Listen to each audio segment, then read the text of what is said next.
So we're not even halfway into the week yet, and we already have a good amount of stories to go over for PlayStation, like Sony's corporate report that came out for 2020, and hear a bunch of interesting details about Sony's continued focus for first-party content, virtual reality, acquiring more studios, but also more PC releases. We're going to go over that. And then also, Ubisoft's support page has indirectly confirmed that PlayStation 5 will not play PS3, PS2, and PS1 software via backwards compatibility.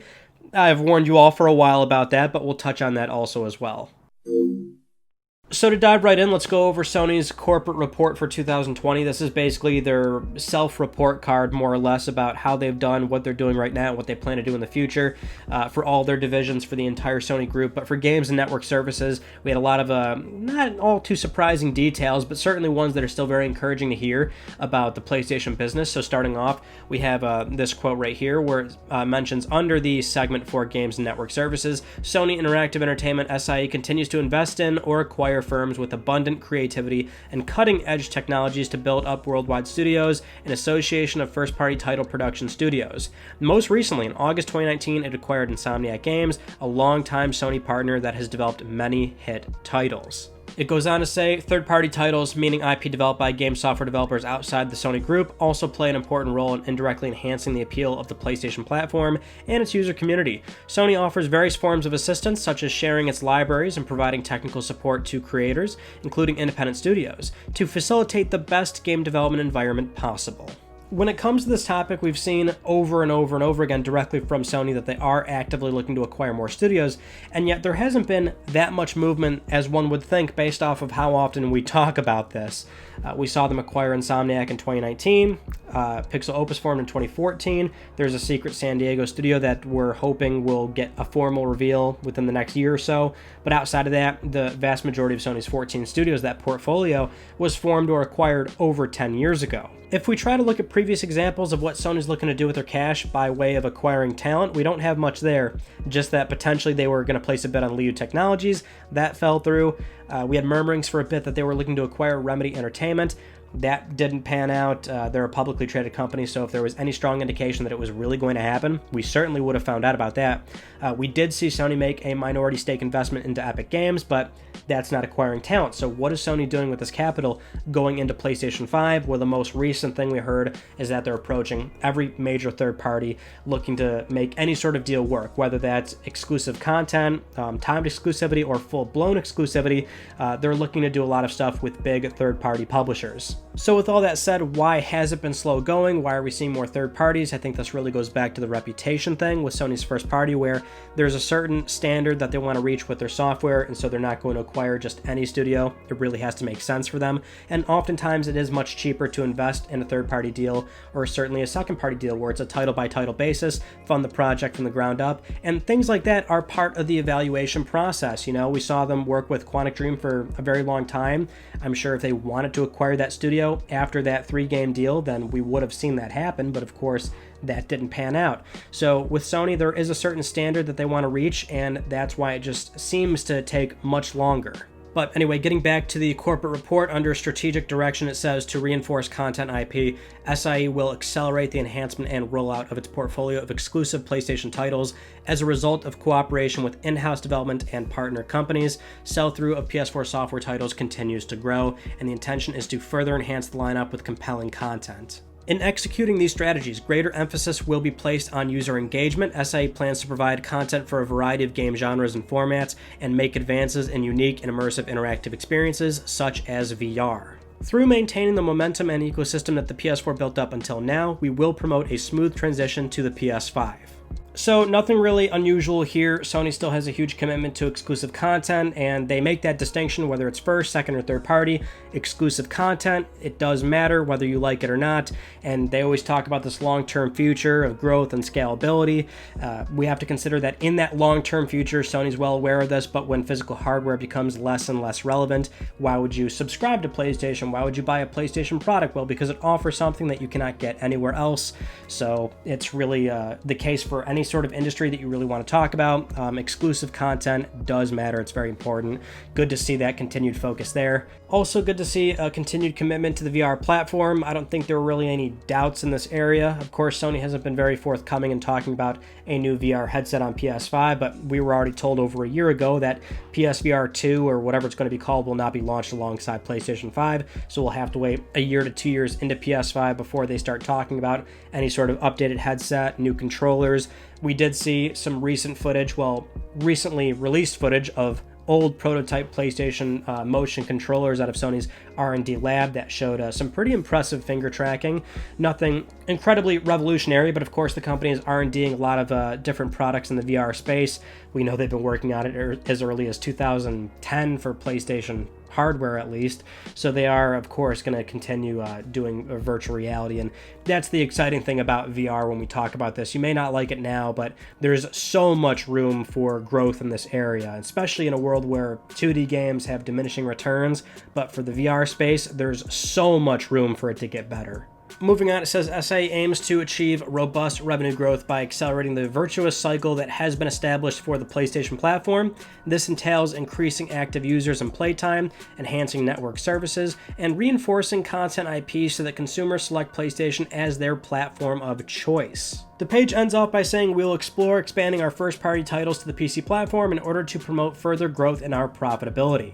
Here's the great thing about that last section there for PC releases. It spells it out for you word for word. Promote growth for profitability, as in we will make more money by releasing games on another platform. There's been this continued conversation about PC releases, and certainly with this popping up, that it devalues PlayStation hardware, but as we've seen and how Sony's handled PC releases, it's been fairly conservative over a long period of time. They are treading very carefully on this topic, and they're well aware that they don't want to devalue the PlayStation brand in the short term, and certainly they're preparing for that long-term transition where, again, at some point, hardware will be less and less relevant, but again, it's a long-term future. We don't even really have to get into that conversation, just that when you look at how they've handled it, they started off with smaller scale games, and these are very much Sony-owned IP, PlayStation properties that nobody cared about, right? When this happened, most people aren't even aware that Sony has released PC games years ago. And they were PlayStation IP, but nobody cared because they were smaller games. Then you get slightly larger. We see a big, small game like Journey go to PC. And, it's a highly regarded PlayStation exclusive from back in the day that people love. A fantastic small-scale experience that resonated with many people, and that went to PC. That didn't seem like much of an issue for people up until we saw something like the Quantic Dream games go over. But even then, those games didn't sell 10+ million copies, but I really enjoyed them. A lot of people really enjoyed them, and yet, that seemed like it was just skirted under the rug as like, okay, whatever, those were second-party exclusives. The second Horizon comes over is when it's really a huge deal, even though it's 3 years after the release of the game. Then we have Sony come out point blank and state, we're not going to see day-and-date PC releases.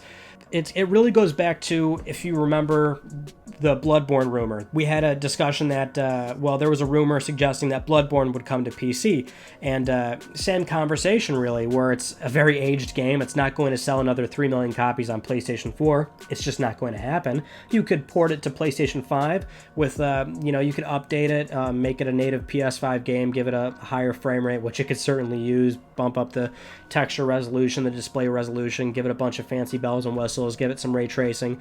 You can move maybe another million or so on PlayStation 5, but realistically, you're leaving a lot of money on the table by not releasing it on PC. And it's not to the same effect of what Microsoft's been doing, where they're doing day-and-date releases, and really their strategy is completely different. Xbox is presented more of a brand and a service across multiple devices, and while Sony may have to look at that in a long-term future, like we keep saying over and over again, for right now, they have been very traditional in how they're handling PlayStation hardware going into PS5. It's very much a next generation console. like they mentioned here. But really, one of the best ways to explain this and look at it is, let's say you've got a pool of PC gamers who are interested in playing Sony's next big exclusive, but really about 1/5 of them will actually go out and buy a PS4 or 5 to play that one particular game, and they might hold on to that console for further PlayStation exclusives down the road, but that's not really Sony's business model. They want people to buy a PS4 or 5 and be a highly engaged user, somebody that buys third-party content on that platform, season passes, DLC, microtransactions. They want you to be a PS Plus subscriber, PS Now subscriber. A PC gamer that goes out to get a PS5 will not do those things. They're going to do all those things on their preference platform, which is PC. And then, like I said, you've got 4/5 of those gamers that are just not going to buy the console at all whatsoever. Some people just won't do that. And so you're really just leaving money on the table by not shipping your games on PC. You're still creating this distance between your hardware and that software going over to PC.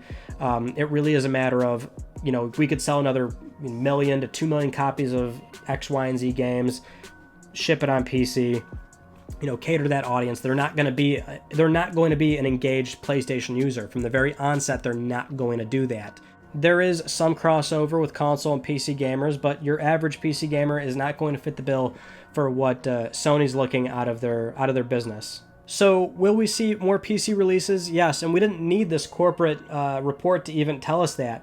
If Helldivers wasn't an indication, or Journey, or the Quantic Dream games, or Horizon wasn't, then maybe you needed to see this, but we'll see more. And now it's just a matter of what games will be cherry-picked to go over. What does that distance look like between PS hardware and the PC release? Will that gap widen? Will it close a little bit?